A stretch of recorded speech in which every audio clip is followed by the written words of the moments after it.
नमस्कार। एक बार फिर से मैं आपका स्वागत करती हूँ आपके अपने चैनल सीक्रेट शेफ इंडिया में। आज मैं आपके लिए लेकर आई हूँ हम सब की फेवरेट दाल मखनी। चलिए इसे बनाना शुरू करते हैं। इसे बनाने के लिए हमें चाहिए साबुत मूंग की दाल 1 कटोरी, मोठ 1/4 कटोरी, साबुत मूंग 1/4 कटोरी और तड़का के लिए हमें चाहिए है 10 से 15 स्पून रिफाइंड ऑयल, अदरक लहसुन का पेस्ट 2 से 3 स्पून, टमाटर की प्यूरी 1 कटोरी, बारीक कटा हुआ प्याज, 4 बटर क्यूब्स, 1 चम्मच हल्दी, 1 से 2 हरी मिर्च कटी हुई, 3 चम्मच फ्रेश क्रीम, धनिया पत्ता गार्निशिंग के लिए, नमक स्वादानुसार, धनिया पाउडर आधा चम्मच, 1 चम्मच साबुत जीरा, 1/4 चम्मच गरम मसाला। चलिए बनाना शुरू करते हैं इसे। सबसे पहले हमने तीनों दालों को धो लिया है। अब मोठ दाल ऑप्शनल है, अगर आप चाहें इसकी जगह चना दाल या राजमा का भी यूज कर सकते हैं। धुली हुई दाल को हमने प्रेशर कुकर में डाल लिया है। गैस स्टोव को ऑन कर ले और इसमें इतनी दाल के लिए लगभग 1 लीटर के अराउंड पानी यूज किया है मैंने। दाल में एडिशनल टेस्ट के लिए जो हमारा ट्रेडिशनल वे है मैंने उस तरह से बनाया है। मैंने इसमें 2 इलायची डाली हुई है, 1 तेज पत्ता, 2 लौंग, 2-3 जितने आपको अच्छे लगते हो फ्लेवर के हिसाब से डाल सकते हैं। मैंने 1 चम्मच के लगभग नमक यूज किया है। सरसों तेल ऑप्शनल है, अगर आपको अच्छा लगता हो तो डालें। हम हमारे यहाँ पे यूज करते हैं इसलिए मैंने इसमें सरसों ऑयल डाला है। अब प्रेशर कुकर का ढक्कन बंद कर दें और दाल को 1 सीटी आने के बाद लगभग 20 से 25 मिनट से आंच पे पकाएं तो हमारी दाल अच्छे से पक जाएगी। दाल हमारी तैयार हो चुकी है। अब हम तड़का की तैयारी करते हैं। कढ़ाई को मैंने गैस स्टोव पे रख लिया है। सबसे पहले इसमें रिफाइंड ऑयल डालेंगे, कढ़ाई को गर्म होने देंगे। उसके बाद इसमें सबसे पहले जीरा ऐड कर देंगे।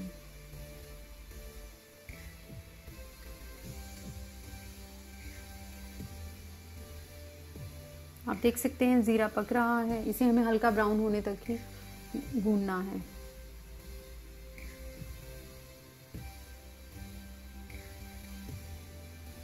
थोड़ा थोड़ा बीच में हिला के चेक कर लें।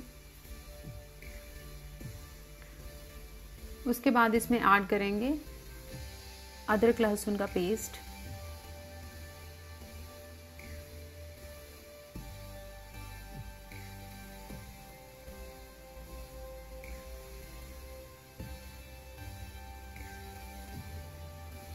इसे 30 सेकंड के लिए पका के इसमें अनियन ऐड कर देंगे।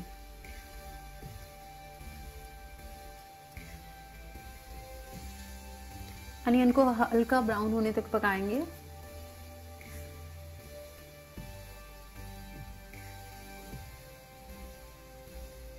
हमारा अनियन भूरा हो चुका है। अब इसमें हम टमाटो की प्यूरी ऐड कर देंगे।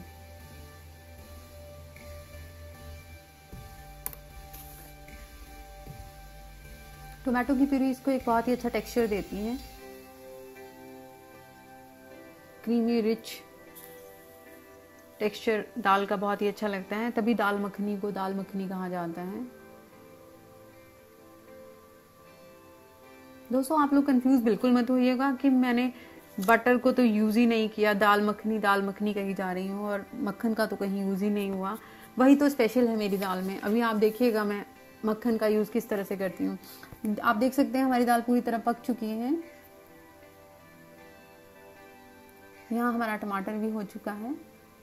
आप देख सकते हैं जब थोड़ा सा ऑयल हमें तड़का में दिखना शुरू हो जाए, टमाटो ऑयल को छोड़ दे, इट मीन्स हमारा टमाटर पूरी तरह पक चुका है। टमाटोज को कच्चा बिल्कुल भी नहीं रखना है।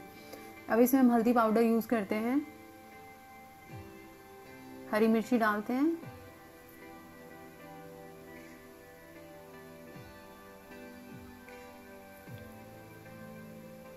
नमक, धनिया पाउडर,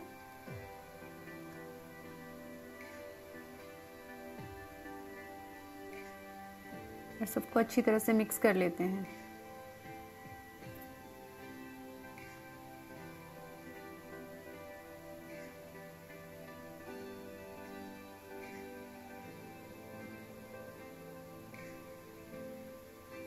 इसमें माँ की दाल को ऐड कर देते हैं।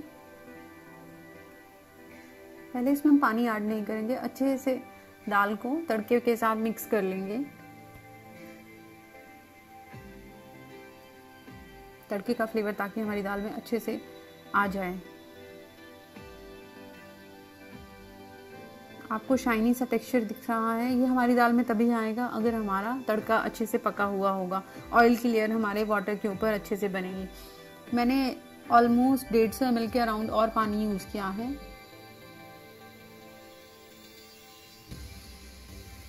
मिक्स कर लेंगे। उसके बाद इसको हम सिम आंच पे ढक्कन लगा के 10 मिनट के लिए पकाएंगे, जिससे दाल में सारे मसालों का फ्लेवर अच्छे से आ जाएगा और हमारी दाल का एक क्रीमी सा टेक्सचर हो जाएगा। आप देख सकते हैं दाल ने बॉईल करना शुरू कर दिया है। कितनी अच्छी दाल बनी है और खुशबू लाजवाब। गरम मसाला डाल देंगे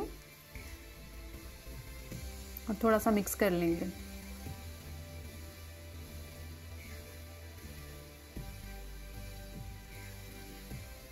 लगभग 2 चम्मच के अराउंड क्रीम हम इसमें यूज करेंगे अभी।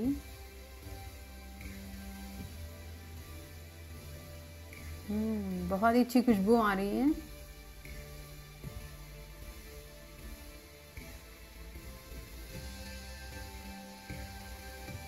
इसे ढक देंगे 1 से 2 मिनट के लिए ताकि इसमें एक अच्छा सा टेक्सचर आ जाए।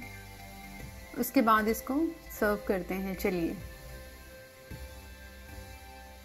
बहुत ही ब्यूटीफुल लग रही है। आप देख सकते हैं धनिया पत्ता से मैंने इसकी गार्निशिंग भी कर दी है। अब हमारा एक छोटा सा स्पेशल तड़का बचता है इसमें लगाने के लिए। दाल मखनी में अगर मक्खन नहीं डाला तो दाल मखनी कैसे हुई। तड़का पैन को हमने रख दिया है, इसमें बटर क्यूब्स डालेंगे 4। एक चीज़ का ध्यान रखेंगे, बटर जल्दी से जल जाता है, इसलिए हमें इसमें जल्दी से थोड़ा सा रेड चिली पाउडर डालना है और थोड़ा सा हींग 1 पिंच के अराउंड, जिसे हम छौंका कहते हैं, वैसे लगाएंगे। उससे हमारी दाल का फ्लेवर बहुत ही ज़्यादा एनहांस हो जाएगा। चलिए डालते हैं। वाओ,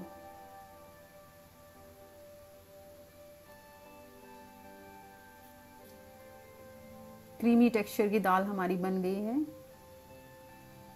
माउथ वाटरिंग लग रही है ना। मुझे तो बहुत ही अच्छी लग रही है। आप इसे चाहें तो रोटी के साथ, चपाती के साथ, नान के साथ, फ्राइड राइस, किसी भी चीज़ के साथ खा सकते हैं। अगर आप लोगों को मेरी रेसिपी अच्छी लगी हो तो मेरे चैनल को लाइक, सब्सक्राइब और शेयर करना मत भूलिएगा। Thank you so much.